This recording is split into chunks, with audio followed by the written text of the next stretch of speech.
Jamas. Ya. Itu apa sebenarnya artinya, Mas? Jamas. Nyuci. Kenapa harus dicuci, Mas? Oke, simpelnya gini aja ya. Saya sering mendapatkan pertanyaan ini, termasuk kenapa harus dijamas, kenapa harus diminyai, dan macam-macam. kenapa harus satu suro, Mas? Itu dia. Satu-satu dulu ya. Iya. Oke. Nah, ini mesti dijelaskan benar. Sekarang gini aja deh, kita komparasi, itu analoginya gini. Analoginya kalau misalkan kita punya itu mobil atau sepeda motor deh ya, itu kan juga nggak elok ya. Kalau misalkan kita itu sepeda motor hanya digunakan tanpa pernah kita cuci, pastinya nanti akan terjadi pengkaratan, termasuk beberapa fungsi-fungsi juga akan berkurang dan dilihat juga nggak akan enak. Nggak enak, bener ya. Nah, karena itu. Karena si keris ini jantosan aji yang lain itu bahannya dari besi, otomatis kita tetap harus maintenance, tetap harus kita bersihkan, terutama dari kerak-keraknya, kan karat-karatnya, kan terkadang kan kita juga meminyaki itu ada residu di situ. Nah ini harus kita bersihkan secara total. Nah setelah itu baru kita minyaki.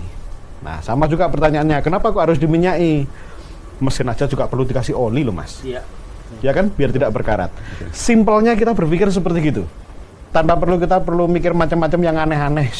Ada yang bilang itu ngasih makan lah, ada yang saya malah nggak paham yang di sisi itu. Jadi mending kita berbicara normatifnya saja. Jadi fungsinya seperti gitu. Masalah satu suro nggak harus. Beberapa pusaka ada yang di Jamas itu ruah ada, sawal pun ada juga yang suro juga nggak mesti tanggalnya, tergantung pemiliknya. Dia srek di hari atau di bulan apa, terserah, nggak masalah, nggak harus satu suro. Dan apakah untuk menjamas itu butuh keahlian khusus? Tentunya seperti gitu, karena satu ini adalah benda budaya. Kalau misalkan salah maintenance atau nanti kita salah prosedur, bisa saja misal dalam pengeringan terlalu panas, besinya malah nanti istilahnya jadi ngenom istilahnya, jadi malah lebih mudah patah malahan. Nah jadi memang diperlukan orang yang sudah cukup mempunyai pemahaman dan juga pengalaman dalam memaintenance sebuah benda berharga modelnya seperti apa. Benda budaya itu tadi ya. Nah masalahnya ini benda budaya. Betul. Satu yang harus digarisbawahi adalah benda budaya. Sementara sekarang banyak sekali berseliweran cerita-cerita yang nggak bener lah, katakan seperti itu, tentang keris, yang akhirnya mungkin karena faktor itu banyak juga generasi muda kita yang agak apatis terhadap benda budaya yang merupakan warisan budaya kita gitu. Oke, mungkin saya bisa jawab gini mas ya, kita bisa melihat semua jenis benda itu kan dari tiga sisi ya. Apakah itu dari model kosmetiknya, kita hanya lihat luarnya, ataukah kita melihat sebuah benda itu dari sisi fungsionalnya. Seperti tadi jenengan menyampaikan, kalau secara fungsional kerisnya barang landep tapi rasa ginggiris misalnya. Nah, secara fungsional sebenarnya juga nggak kejawab sebenarnya, ya kan? Nah, ataukah kita akan melihat sebuah benda itu dari substansinya?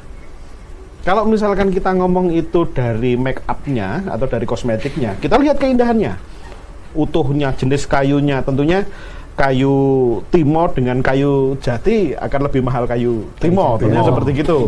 Termasuk bahan juga, ada yang pamornya dari meteor, ada yang dari nikel. Tentunya lebih berharga yang dari meteor, bukan dari nikel. Nah, tapi kalau misalkan kita melihat ke substansinya, akhirnya kita nyampe ke pembahasan seperti harga tadi. Beberapa barang atau beberapa pusaka, karena benar-benar dipusakakan, karena peninggalan bapak, peninggalan mbah, peninggalan buyut, dihargai satu rumah plus mobil aja nggak dikasihkan, karena secara substansi iki tinggalannya mbahku. Iya. Kemudian seperti gitu. Apalagi sebagai piandel lah. Nah, itu beda lagi ceritanya. Iya.